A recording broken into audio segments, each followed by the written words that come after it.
a vós, Senhor. Reverendíssimo Padre Nilci, presidente desta celebração eucarística, queridos irmãos e irmãs presentes nesta Igreja Matriz de Santa Rita de Cássia, queridos internautas que nos acompanham pela rede Santa Rita de Comunicações, Web Rádio Ativa. Hoje, nesta missa de abertura da catequese de nossa paróquia, eu olhava ali e fiquei muito feliz com uma coisa, várias, né? Mas principalmente que me chamou a atenção, Padre, que são os frutos. Porque eu vejo aqui hoje alguns pais e algumas mães que foram meus alunos de catequese e que agora trazem os seus filhos para a catequese. Isso me alegra muito, me deixa muito feliz, e eu tenho certeza que também alguns outros catequistas isso deve estar acontecendo. Significa que deu fruto o ensinamento da catequese e a importância da catequese. No primeiro domingo da Quaresma, iniciando a primeira semana da Quaresma, todos os anos, nós lemos esse evangelho, nós refletimos sobre o evangelho da tentação de Jesus no deserto. É claro que um ano de Mateus, um ano de Lucas, mas sempre é o mesmo evangelho. Nos outros domingos, modifica um pouquinho, né? Domingo que vem nós vamos ver da torre, depois nós vamos ver do filho pródigo, depois nós vamos ver da mulher adúltera, mas hoje fala da tentação de Jesus no deserto. E o livro do Deuteronômio, ele vai falar duas coisas, eu quero pontuar, muito importante.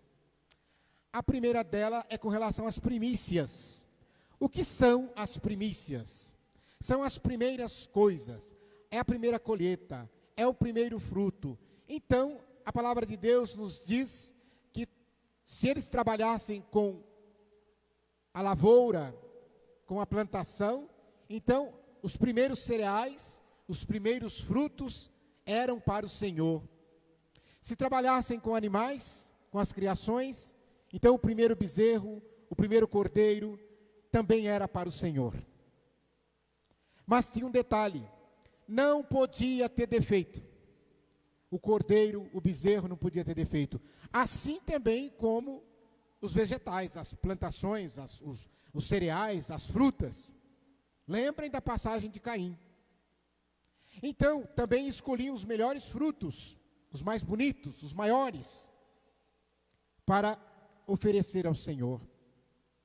E aí eu me pergunto, o que é que nós estamos oferecendo hoje ao Senhor? Isso me lembra uma historiazinha que a gente conta muito para criança, mas faço questão de repetir para a gente lembrar como a gente às vezes é com Deus. Se você tiver 2 laranjas, você tem uma laranja bonita, grande, parece aquelas laranjas baianas, né? Aquele tá amarelinha a casca, deve estar um mel de doce. E aí você tem uma outra laranjinha pequena, enrugada, verde, murcha. É o teu lanche, as 2 laranjas. Aí a gente pergunta para as crianças, agora pergunto para vocês. Qual que vocês vão chupar primeiro? Geralmente, a gente faz assim, a gente chupa primeiro o ruim, para depois ficar doce por último, né? Olha que saborosa, etc. Tal. Mas o ganancioso faz o contrário, ele fala assim, eu vou comer esta que está mais bonita e mais gostosa primeiro, porque se aparecer alguém eu dou a feia. Porque imagina se eu estiver comendo a feia, alguém chegar e falar, me dá uma laranja, eu vou ter que estar bonita. Então é assim que nós fazemos com as coisas para Deus. Nós tiramos as primícias para nós, e depois se sobrar, vai para Deus. Nós sabemos, né, Padre, a dificuldade que muitos cristãos católicos têm de ser fiel no dízimo. Está aqui a razão. Porque não tiramos as primícias. Então, ou seja, na nossa igreja, nós sabemos que dízimo vem de 10%, mas a igreja, na sua catequese, na sua orientação, aquilo que o seu coração sentir que você tem que dar ao Senhor para a manutenção do templo e dos seus ministros. Então, de repente, pode ser 50, pode ser 80 reais, não importa. Mas, o que a gente faz? Quando a gente recebe o salário, A gente paga o boteco, a gente paga a padaria, a gente paga a manicure, a pedicure, a gente paga o clube, a gente paga o inglês, e aí não sobra para Deus, porque eu não dei as primícias. Então o que eu deveria fazer? Quando eu recebo o meu salário, eu pego a parte que é de Deus, a primícia, e entrego para Deus. E depois o resto eu vou pagando. Façam isso, é o contrário. Você vai ver se não funciona, vai até sobrar. Mas a gente tem essa dificuldade de entregar para Deus. Até na hora, às vezes, da oferta, né? A gente abre a carteira, a gente pega a nota mais feia, aí não pega a mais bonita, mais novinha. A gente vê se tem alguma moedinha. Não é assim que a gente faz? Essa aqui está feia mesmo, vai para o padre. Né? Põe nota rasgada, põe coisa feia, cebada. É para Deus que nós estamos dando, a gente dá o pior. Dá a laranja azeda. Então essa leitura ensina isso. Segundo ensinamento dessa leitura de Deuteronômio, é que nós devemos aprender a olhar para trás, olhar para o nosso passado, porque aqui Moisés vai chamar a atenção daquele povo, quando eles começam a reclamar da vida, como muitos de nós reclamamos da vida, e então ele começa a falar, olha, Deus tirou nossos pais do Egito, libertou, passou o mar a pé enxuto, Deus esteve conosco, Deus nos amparou contra os inimigos, e vocês agora esquecem isso? Então se você acha que a tua vida está muito sofrida, que está tudo muito difícil, que está tudo muito terrível, olha para trás. Há 3 anos atrás, quando nós ouvíamos notícias longínquas sobre pandemia, nós nunca imaginávamos que ia passar pelo que passamos, e graças a Deus passamos, e graças a Deus nós estamos aqui, mas muitos não estão, ficaram pelo caminho.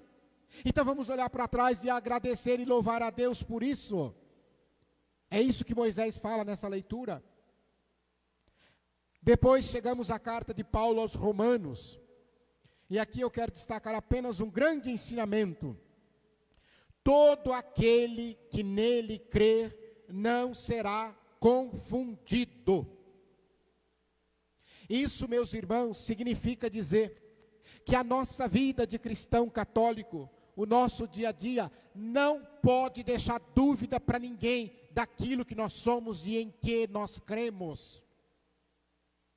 Infelizmente, o que nós mais vemos hoje é a falta de testemunho. Às vezes eu fico pensando, padre, se um ateu faz um discurso a favor do aborto, eu sou contra, mas ele é ateu, é a ideia dele. Agora um cristão católico que prega o aborto, não dá, isso é contra testemunho, então você vai ser confundido. Um cristão católico que não defende a sua fé, porque quer manter as vantagens que tem, isso não é testemunho verdadeiro. Então a gente precisa olhar aqui, que não nos confundam. Eu não preciso escrever na minha testa, eu sou cristão católico.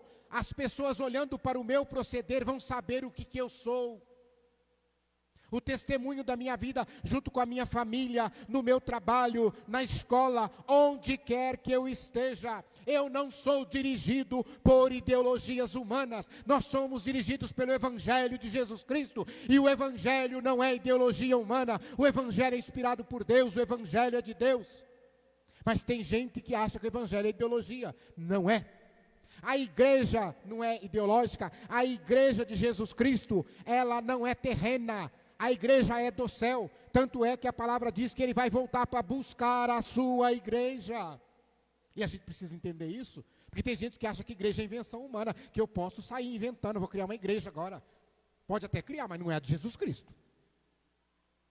Porque a de Jesus Cristo foi ele quem fundou. E aí nós chegamos no Evangelho. E esse Evangelho nós devemos prestar muita atenção para levar para o nosso dia a dia. Vai nos ajudar muito. Primeira coisa, que vou repetir porque é o mesmo todos os anos, mas vale a pena. Não confundam tentação com provação. Tentação é uma coisa, provação é outra. A provação vem de Deus. É quando Deus permite, às vezes, o sofrimento, a dor, para o nosso crescimento espiritual e para a sua glória. Então, às vezes, quando nós olhamos lá aquela passagem de Jó, quando perde, quando fica doente, quando os amigos ficam contra ele, quando a mulher fica contra ele, aquilo é uma provação.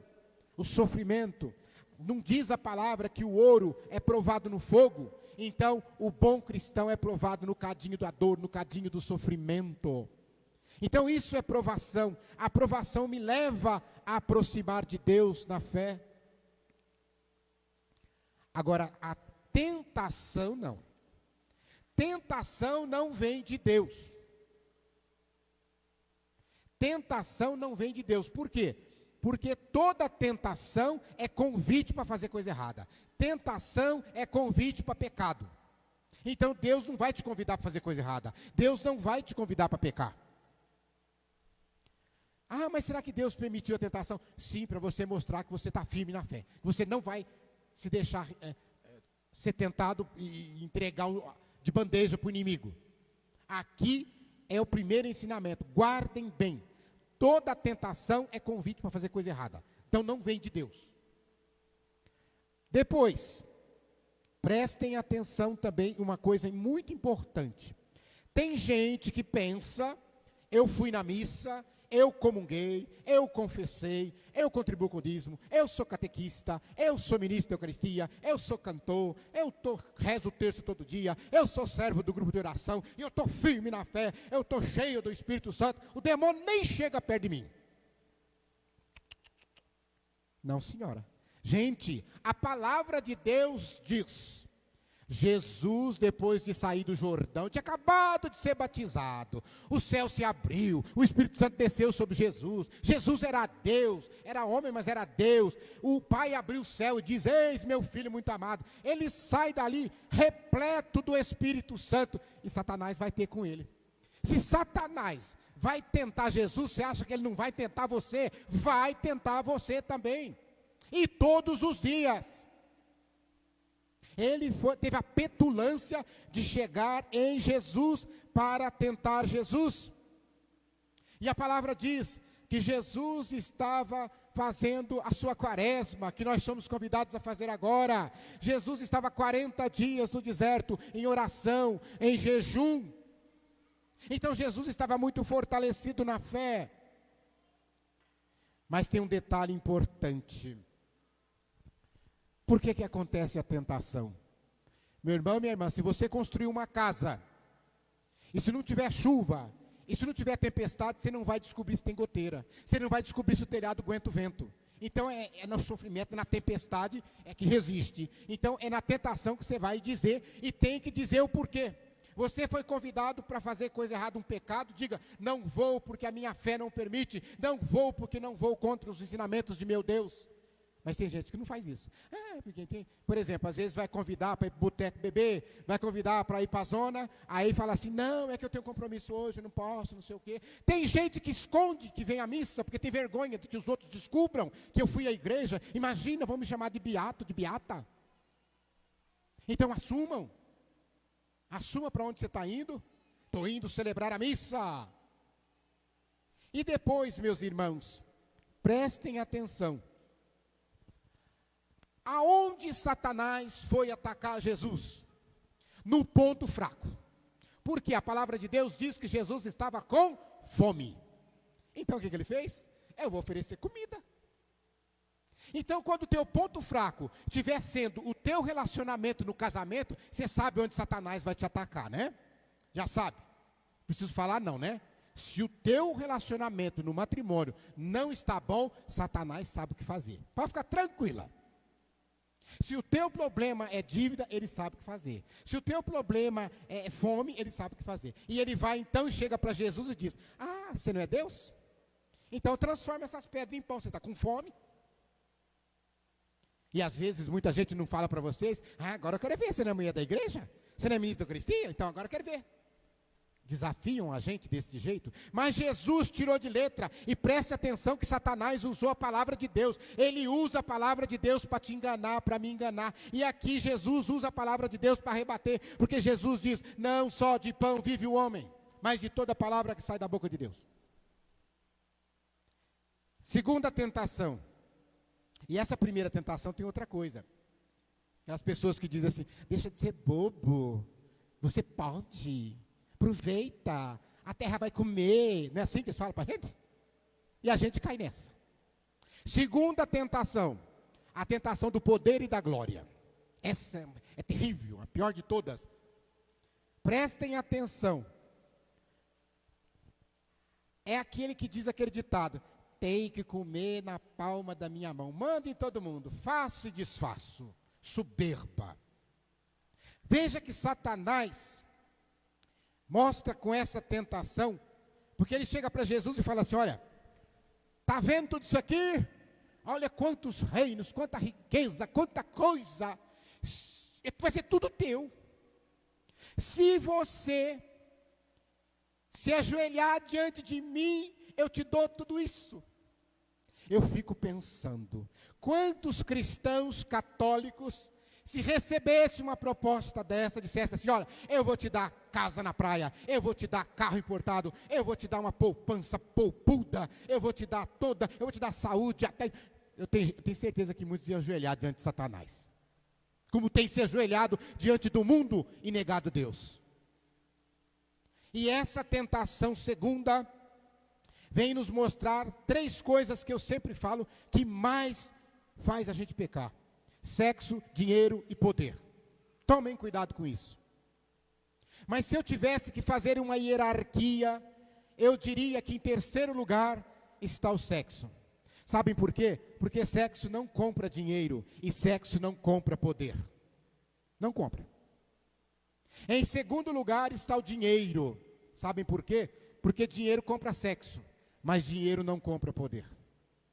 Tem muita gente que acha que dinheiro compra poder. Não compra. Nós temos inúmeros exemplos aí, né? Quantos ricaços tentam ganhar a eleição e não ganham? Tentam ser presidente, tentam ser não sei o que e não conseguem. Por quê? Porque o dinheiro não compra essas coisas. E aí vem o poder, é o primeiríssimo lugar, porque o poder corrompe tudo. Poder compra sexo, poder compra dinheiro, poder passa por cima das pessoas, engana as pessoas. Então, por isso que tem essa ganância de poder. Quando nós olhamos hoje para a guerra da Ucrânia e da Rússia, vocês sabem que a Rússia é o maior território do mundo. É o primeiro lugar. Para que quer outro território? Para que quer mais?